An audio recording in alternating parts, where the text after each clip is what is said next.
Jai Shri Ram Sathiyo. We have completed our 12 tenses. After that, we have completed our subject to verb agreement, the most typical and critical topic in which most of the students faces a lot of problem while solving the answers of those questions. हमने 12 tense पढ़ लिए हैं. उसके बाद subject और agreement के लगभग 7 या 8 वीडियोस मैंने अपलोड करे हैं, जिनमें जितने भी टिपिकल और कन्फ्यूज़न क्रिएट करने वाले जो टॉपिक्स थे उनके कंसेप्ट क्लियर करने की मैंने पूरी कोशिश करी है. अब आपके सामने मैं आज एक वीडियो प्रेजेंट करने जा रहा हूँ जिसमें हम सब्जेक्ट और एग्रीमेंट और टेंसेस को मिलाकर किस प्रकार से कंपटीशन एग्ज़ाम्स में क्वेश्चंस पुटअप किए जाते हैं, उन क्वेश्चंस को किस प्रकार से हमको सॉल्व करना चाहिए, उसके बारे में मैं आपके सामने आज ये वीडियो प्रस्तुत कर रहा हूँ. उससे पहले मैं निवेदन करता हूँ मेरे सारे व्यूअर्स जो आज मेरे इस वीडियो को पहली बार देख रहे हैं, उन सब से कि मेरा जो प्रयास है वो ये है कि मेरा ये वीडियो, मेरा ये चैनल, जिसके ज़रिए मैं उन लोगों तक पहुँचना चाहता हूँ जो रिमोट डिस्टेंट विलेजेस में है या उस जगह पर है जो भले ही सिटी में रहते हों, मेट्रो सिटीज़ में रहते हों, लेकिन किसी कंपटीशन क्लासेस तक उनकी पहुंच या अप्रोच नहीं हो पाती है. अगर उनको थोड़ा सा गाइडेंस मिले तो वो बेशक अपना करियर बना सकते हैं. उन तक मेरे वीडियोस आप ज़रूर पहुंचाएं. आगे बढ़ते हैं अपन आज के इस टॉपिक पे, जिसके अंदर हमारा टॉपिक आता है, पहला पॉइंट आता है, फर्स्ट क्वेश्चन है, Ayushi is the only one of those students who blank space bracket में वर्ब है not और ask any questions yet. यहाँ पर अपना टॉपिक बनता है, 2 पॉइंट अपने यहाँ पे क्लियर होने चाहिए.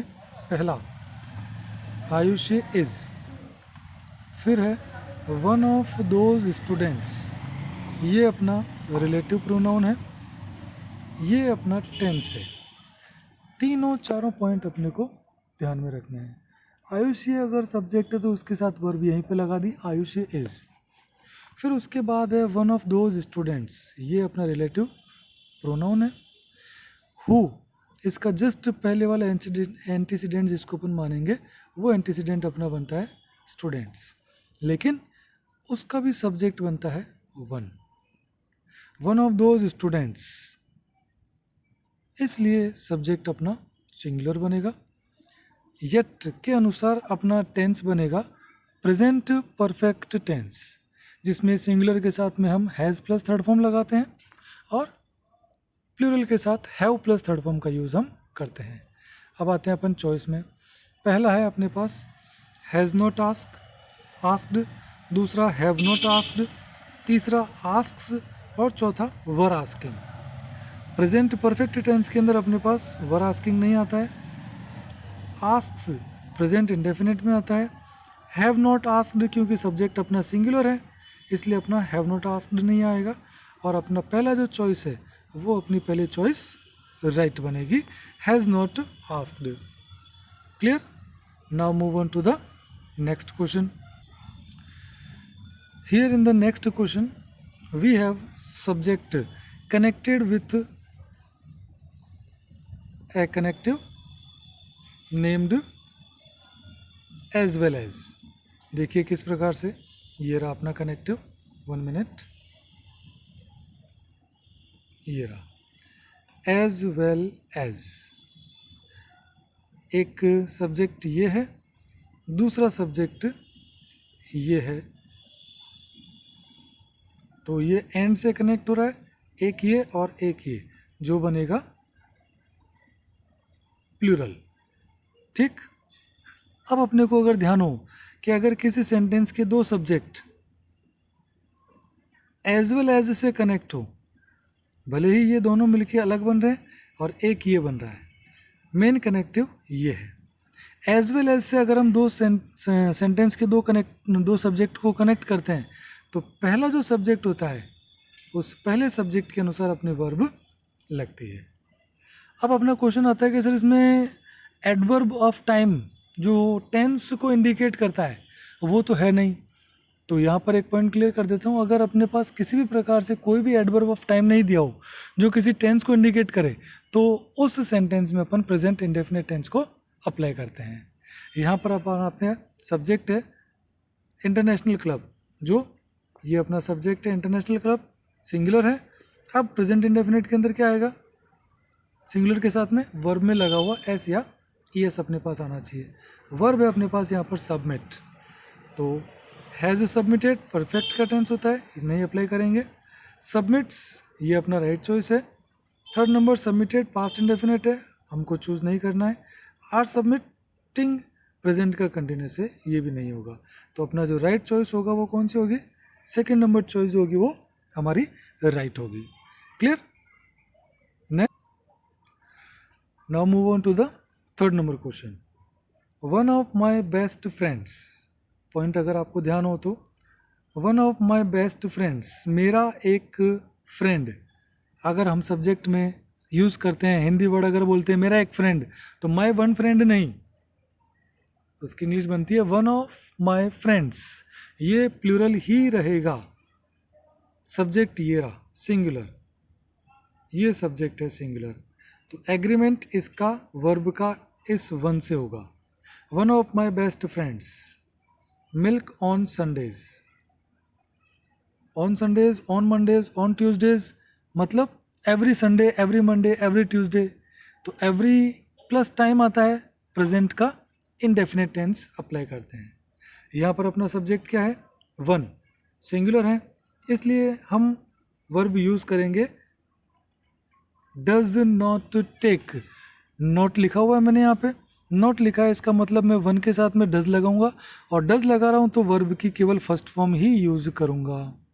चॉइस में आते हैं, आर टेकिंग रॉन्ग हो गया, इज टेकिंग रॉन्ग हो गया, टेक प्लूरल सब्जेक्ट होता है तो टेक लगाते हैं इसलिए ये भी रॉन्ग हो गया, और टेक्स हम यूज़ करेंगे प्रेजेंट इंडेफिनिट में सिंगुलर सब्जेक्ट के साथ में हम क्या यूज़ करते हैं, टेक का फर्स्ट फॉर्म प्लस उसमें एस या एस को ऐड करके हम यूज़ करते हैं, जो अपनी चौथे नंबर जो चॉइस है वो राइट मिलेगी।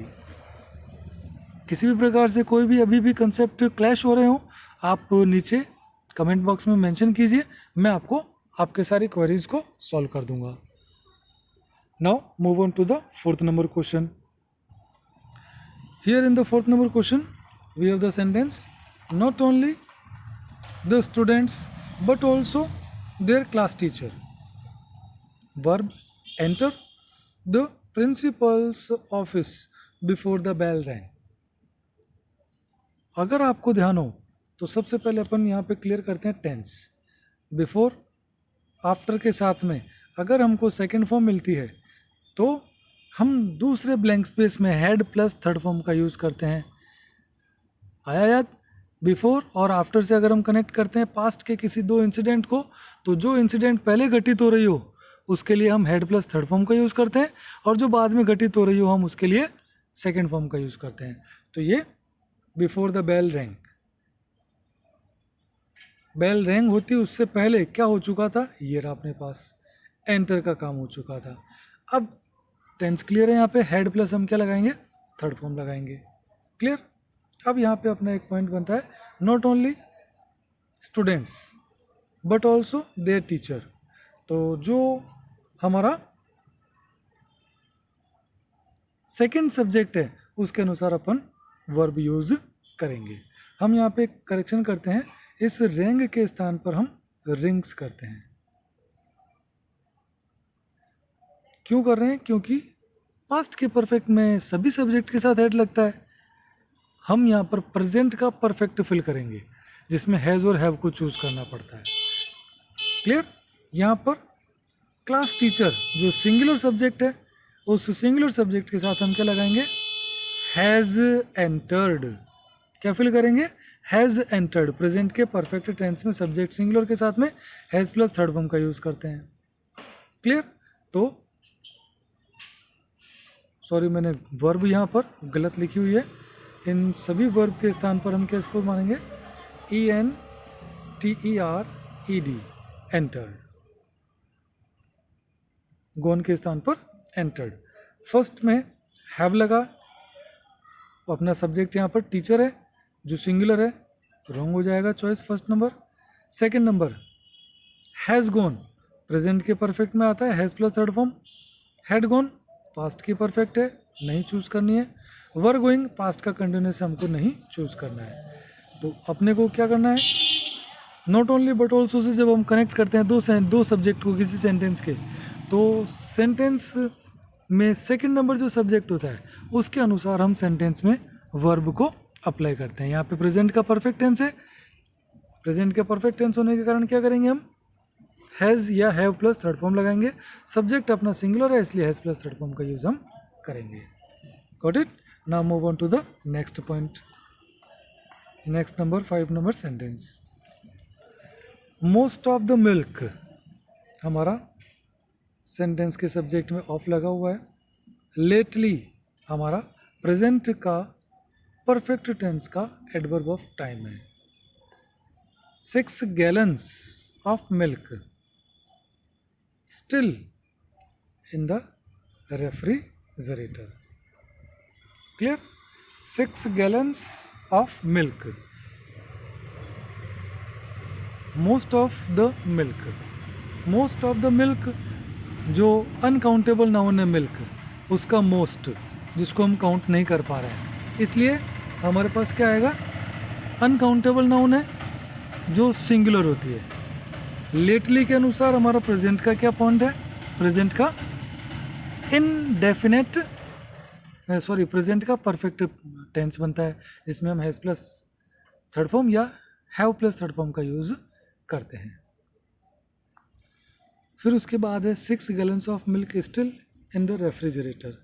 स्टिल कंटिन्यूस फॉर्म इज लगाएंगे क्योंकि 6 gallons of milk singular noun है। हमारी चॉइस आएगी हैज़ और are, first choice wrong. Second have और are, second is also wrong. Third number में हैज़ और इज, और हमारी यहाँ पर है हैव और इज। तो 4 चॉइस में से अपनी राइट चॉइस कौन सी होगी, हमारी राइट चॉइस बनेगी हमारी हैज़ और आर। ये 6 गैलन्स है, हमको मिल्क के अकॉर्डिंग यहाँ पर नहीं चूज करना है क्योंकि 6 गैलन्स हम काउंट कर रहे हैं। जैसे टी को हम काउंट नहीं कर सकते, लेकिन 2 cup of T, 3 cup of T, 4 cup of T हम उनको काउंट कर सकते हैं। तो इसलिए यहाँ पे 6 गैलन्स है, 6 गैलन्स है तो हम उसको क्या करेंगे, काउंट करेंगे, और वो काउंटेबल नाउन है। इसलिए हम क्या करेंगे, राइट चॉइस किसको लेंगे, फर्स्ट नंबर को। हमको गलती बिल्कुल भी नहीं करनी है कंफ्यूज होके कि यहाँ पर भी मिल्क है तो यहाँ पर भी मिल्क है। यहाँ पर most of the milk, milk का ज़्यादातर मिल्क है वही है बन रहा है यहाँ पे सिंगुलर सब्जेक्ट बन रहा है। और यहाँ पे 6 गैलन्स है जो काउंटेबल है, इसलिए हम किसका यूज़ करेंगे यहाँ पे, प्लूरल वर्ब का। क्लियर? हमको कंफ्यूज नहीं होना है, यह ध्यान रखना है। अगर पॉइंट पड़ा हुआ नहीं होगा तो हम कंफ्यूज होंगे कि दोनों ही जगह मिल्क ही तो है। यह कंफ्यूजन क्रिएट करने के लिए किया जाता है एग्जामिनर द्वारा। तो अपना राइट चॉइस कौन सा जाएगा 5th नंबर में, right choice is first number. Now move on to the 6th number question. Each and every participant and not the choreographers in this building blank space for a new facility every year. यहाँ पर अपने को बहुत ही ज़बरदस्त तरीके से confuse किया गया है। अगर हमने पॉइंट नहीं पढ़ा हुआ होगा तो हम डेफिनेटली गलती करेंगे। एंड से अगर हम कनेक्ट करते हैं किन्हीं दो सब्जेक्ट को तो सब्जेक्ट प्लूरल बनता है। क्लियर? लेकिन एंड नोट से अगर हम कनेक्ट करते हैं तो हमको ध्यान रखना है कि जो सेंटेंस का फर्स्ट सब्जेक्ट है न कि सेकंड, जो फर्स्ट सब्जेक्ट है उसके अनुसार अपन सेंटेंस में वर्ब को अप्लाई करेंगे। नेक्स्ट पॉइंट आता है कि टेंस कौन सा है जो अप्लाई करेंगे, every year present indefinite tense है जिसको हम अप्लाई करेंगे। Each and every participant singular subject, कौन सा subject, singular subject, singular subject है। और एवरी ईयर प्रेजेंट का इंडेफिनेट टेंस है तो वर्ब हमारी बनेगी होप्स। अगर प्लूरल होता तो हम होप लगाते, सब्जेक्ट अपना सिंगुलर है इसलिए होप गलत हो गया। और सब्जेक्ट में हमारी वर्ब अप्लाई करेंगे, वो नंबर चॉइस हमारी होगी right number, second number. Clear? Now move on to the next 7th number question. In the 7th number question, we have the subject, the students and instructors each.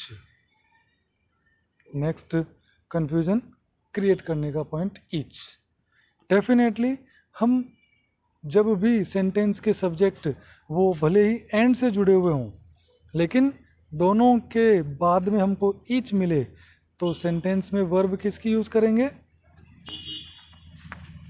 दोनों को मिलाकर ही use करेंगे, जो कि plural बनती है। यह ध्यान रखना है अच्छी तरह से। अगर पॉइंट पढ़ना, मेरे पिछले वीडियोस देखना, उसमें यह पॉइंट क्लियर किया है मैंने कि अगर हमारे सब्जेक्ट पहले लिखा हुआ हो, सिंगुलर है तो ईच के साथ वो सिंगुलर बनेगा, प्लूरल है तो ईच के बाद जो वर्ब आएगी वो प्लूरल आएगी। तो the students and instructors plural subject बनेगा, इसलिए यहाँ पे वर्ब प्लूरल की अपन यूज करेंगे। क्लियर? बाय नेक्स्ट ईयर अपन हटाते हैं, क्योंकि अपना टेंस जो है वो फ्यूचर का हो जाएगा, जिसमें विल शैल है और उसमें सिंगुलर प्लूरल अपने को काम में नहीं लेना है। अब इसमें अगर किसी भी प्रकार की कोई एडवर्ब ऑफ टाइम नहीं देता हूं मैं, तो कौन सा टेंस हो जाएगा? प्रेजेंट का इनडेफिनेट टेंस हो जाएगा। प्रेजेंट का इनडेफिनेट टेंस, सब्जेक्ट प्लूरल, तो हम किसको अप्लाई करेंगे? वर्ब की फर्स्ट फॉर्म को अप्लाई करेंगे। सिंगुलर होता तो वर्ब की फर्स्ट फॉर्म के साथ ऐसे ही ऐड करते। सिंगुलर नहीं होके सब्जेक्ट यहाँ पर क्या है? प्लूरल है, इसलिए हम वर्ब कौन सी अप्लाई करेंगे? वर्ब की फर्स्ट फॉर्म। होप्स हमारा जो है वो रॉन्ग हो जाएगा, होप राइट हो जाएगा। होप्ड पास्ट का इंडेफिनेट, इसलिए रॉन्ग हो जाएगा। इज होपिंग प्रेजेंट का कंटिन्यूसली, ये भी रॉन्ग हो जाएगा। तो अपना राइट चॉइस कौन सा हो जाएगा? Second number. Clear? Now move on to the next question, question number 8th. In this 8th number question, we have the subject, the old man along with his friends. जब हम connect करते हैं along with से दो subject को, तो subject में verb अपनी फर्स्ट जो सब्जेक्ट होता है उसके अनुसार अप्लाई करते हैं, न कि सेकंड के अनुसार। तो अपने जो वर्ब है वो the old man singular subject है, द होल डे प्रेजेंट का परफेक्ट टेंस का यह पहचान शब्द है। एडवर्ब ऑफ टाइम जो है वो the whole day present perfect tense, जिसमें अपन हैज़ या हैव के साथ में वर्ब की थर्ड फॉर्म को अप्लाई करते हैं। The old man singular subject हो गया, इसलिए अपन क्या करेंगे? Have filled wrong, has been filled नहीं लगती है, हैव बीन फिल्ड नहीं लगती है, हैज़ फिल्ड हमारी राइट चॉइस होगी। राइट चॉइस नंबर कौन सी? 4th number. क्यों? क्योंकि सब्जेक्ट अपना सिंगुलर बन रहा था ओल्ड मैन, और प्रेजेंट का परफेक्ट टेंस है जिसमें has plus third form upon use करते हैं, इसलिए 8th नंबर चॉइस अपनी राइट हो जाएगी। अगर आपको मेरा ये वीडियो पसंद आ रहा है, इसको लाइक करिए, और किसी भी प्रकार से अभी भी कोई कंसेप्ट है जो क्लैश कर रहा माइंड में आपके, आप कमेंट बॉक्स में क्लियर कीजिए, मैं आपको उनके सारे आंसर्स बताऊंगा। और अपने फ्रेंड्स के साथ जो भी आपके कंपटीशन की तैयारी कर रहे हैं, चाहे वो एसएससी सीजीएल है, बैंक है, अदर कोई कंपटीशन की तैयारी करें जिसमें इंग्लिश की उनको ज़रूरत पड़ती है, तो आप मेरे वीडियोज़ उनके साथ ज़रूर शेयर करें। Now move on to the next number question, question number 9th.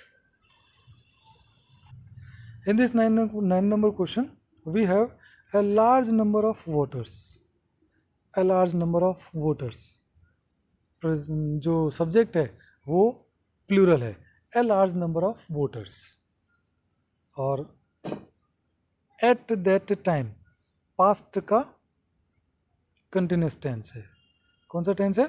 Past का continuous tense. a large number of voters plural subject हो गया, टेंस हो गया अपना पास्ट कंटिन्यूस, तो हम वर्ब यूज़ करेंगे वॉज या वर के साथ में first form plus ING present participle verb को हम यूज़ करेंगे। पहली फॉर्म है कास्ट, रॉन्ग हो जाएगी, हमको नहीं चूज़ करनी है। सेकंड है आर, जो भी हमारी गलत हो जाएगी। इसमें CAS कास्टिंग डालना, वोट डालने के लिए जो वर्ब होती है कास्ट। विल कास्ट फ्यूचर का इंडेफिनेट है, वो भी हमको चूज़ नहीं करना है। वर कास्टिंग ये हमारी 4th नंबर की चॉइस राइट हो जाएगी। Clear? Now move on to the next question, question number 10. In this 10 number question, we have subject 4 years, a long time to spend away from your friends and family. 4 years. Definitely आपको लगेगा कि simple सा point है तो plural subject है, हमको आगे move करना है। ए लॉन्ग टाइम, जब 4, 3, 2, 1 कार्डिनल नंबर, जो मैंने टॉपिक पढ़ाया था पिछला, जिसमें सब्जेक्ट और एग्रीमेंट के अंदर के कार्डिनल नंबर के बाद अगर कोई प्लूरल नाउन आए और वो किसी एक वेट को, हाइट को और अमाउंट को इंडिकेट करे तो वह क्या है, सिंगुलर बनेगी। ये यहाँ पे इंडिकेट करी है, a long time, singular subject बन रहा है। इसलिए 4 इयर्स, आर नहीं आएगा, हैव नहीं आएगा, हैज़ नहीं आएगा, इज़ हमारा सेकंड नंबर जो चॉइस है वो राइट होगा। 4 years is a long time. Clear? Now move on to the 11th number question.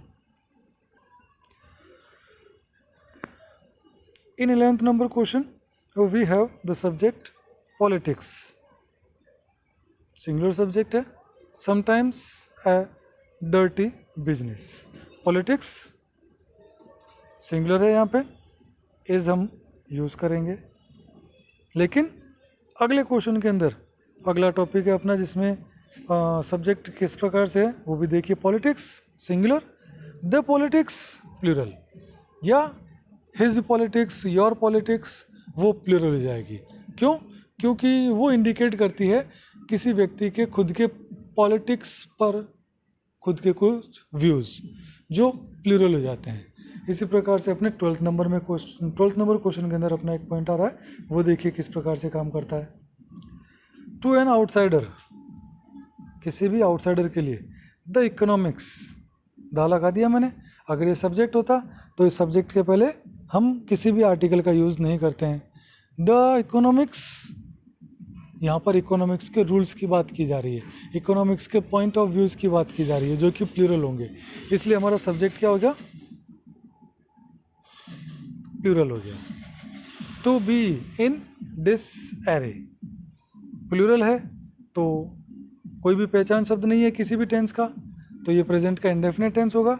और हमारा जो सब्जेक्ट है वो प्लूरल है, इसलिए सीम्स सिंगुलर होता है तब लगता है तो रॉन्ग हो गया। सीम्ड पास्ट का इंडेफिनिट है इसलिए ये भी रॉन्ग हो गया। और फर्स्ट नंबर जो चॉइस है सीम, प्लूरल सब्जेक्ट है इसलिए फर्स्ट नंबर चॉइस अपनी क्या हो जाएगी, राइट चॉइस हो जाएगी। क्लियर? यह हमारी वीडियो आज की कंप्लीट हुई जिसमें अपन ने डिस्कस किया किस प्रकार से मल्टीपल चॉइस हमको अगर अटेंड करने हो तो उनमें से किस प्रकार से राइट चॉइस को हम चूज करें और कंपटीशन के अंदर अपने माइनस मार्किंग होने से बचाएं। जय हिंद, जय भारत। यदि किसी को पीडीएफ चाहिए तो नीचे डिस्क्रिप्शन बॉक्स के अंदर मैं इसके लिंक को शेयर कर देता हूँ, आप वहाँ से पीडीएफ भी डाउनलोड कर सकते हैं।